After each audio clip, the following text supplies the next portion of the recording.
बस बस।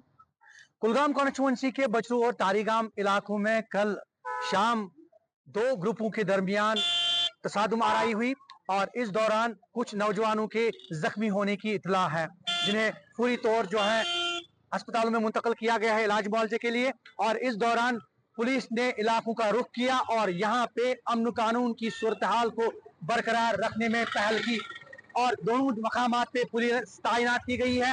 और इस दौरान जो यहाँ के मकामी लोग हैं, मकामी लोगों को भी संयम बरतने की अपील की गई है और उन्हें अमन कानून बरकरार रखने की जो है वो अपील की गई है।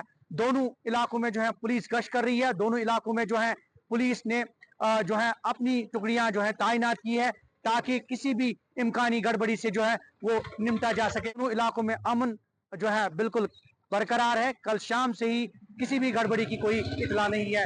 जहूर रिजवी, न्यूज़ 18 नेटवर्क, तारीगाम, कुलगाम।